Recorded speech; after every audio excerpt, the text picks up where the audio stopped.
Hi, welcome back to an episode of the Book Club in the World. Book Club, yeah!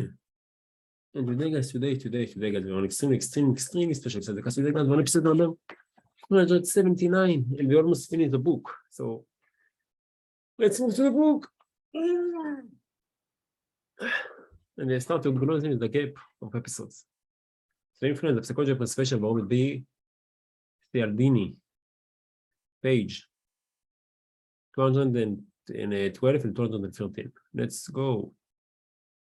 Richard claims it was possible to watch the agitation grow on the first buyer's face.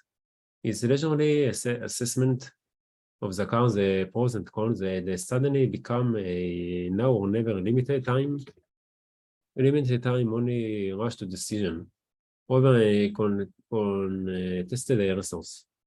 If he didn't decide for the car, Richard the asking price, in the next few minutes, they might lose it for good to that looking newcomer over them. For his part, the second buyer would be equally agitated by the combination of rivalry and restricted availability. He would pace on the periphery, visibly straining to get at this now more desirable length of metal. Should 2 o'clock's appointment number 1 fail to buy or even fail to decide quickly enough, 2 o'clock appointment number 2 was ready to pounce. If those conditions alone were not enough to secure a favorable purchase decision immediately, the trap snapped surely short as soon as the feared 2 o'clock appointment arrived on the scene.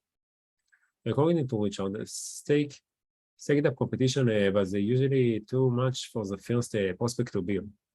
He would end the project quickly by either agreeing to Richard's price or by leaving abruptly. ABRUPTLY.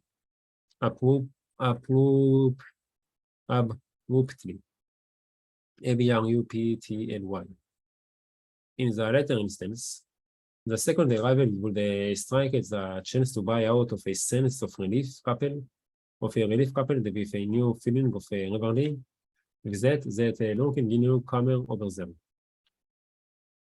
All these buyers who contribute to my brother's college education better recognize the fundamental effects about their purchases. The increased desire that spurs them to buy little to do with the merits of the car. That failure of recognition occurred for 2 reasons. First, the situation Richard arranged for them produced an emotional reaction that made it difficult for them to think straight. Second, as a consequence, they never stopped to think that the reason they wanted the car in the first place was to use it, not merely to have it. And the competition for a scarce resource pressures Richard applied affected only the desire to have the car in the sense of possessing it. Those pressures did not affect the value of the car in terms of the real purpose for which they had wanted it. Should we find ourselves based by scarcity pressures in a compliance situation, then our best response would occur in a two-stage sequence. As soon as we feel the tide of emotional arousal that flows from scarcity influences, we should use that rise in arousal as a signal to stop short. Panicky, feverish reactions have no place in wise compliance decisions. We need to calm ourselves and regain a rational perspective. Once that is done, we can move to the second stage by asking ourselves why we want the item under consideration.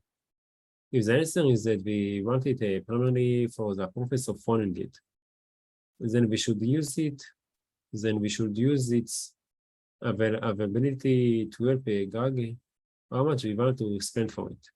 However, if the answer is that we want it primarily for its function, that is, we want something good to drive, drink, eat, etc., then we must remember that the item under consideration will function equally well, whether scarce or plentiful.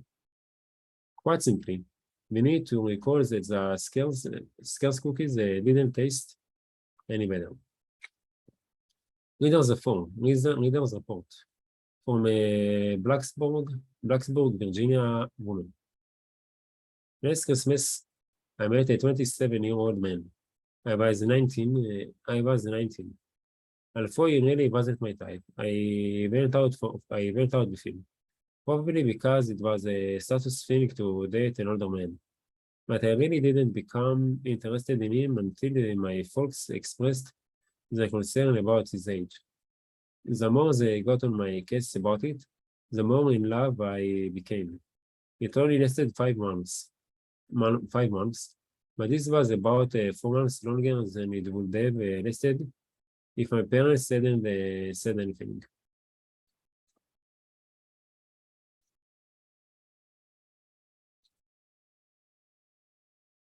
Although Romeo and Juliet have long since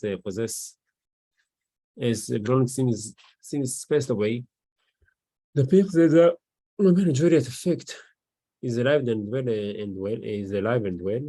and making regular appearances in places like Blacksburg, Virginia. Guys, guess what? This is the end of the episode, and it's almost the end of the book. Now we finish the 7th chapter, and now it's time to epilogue. So guys, tomorrow we're going to start the epilogue. Guys, thank you very much for joining me. Coach Effect to choose University to have me, and I can't wait to see you on tomorrow's episode of the visual party time episode. It's almost the end of the 7th episode of the guest book in the world, the book of Van Thank you for a great time, and bye.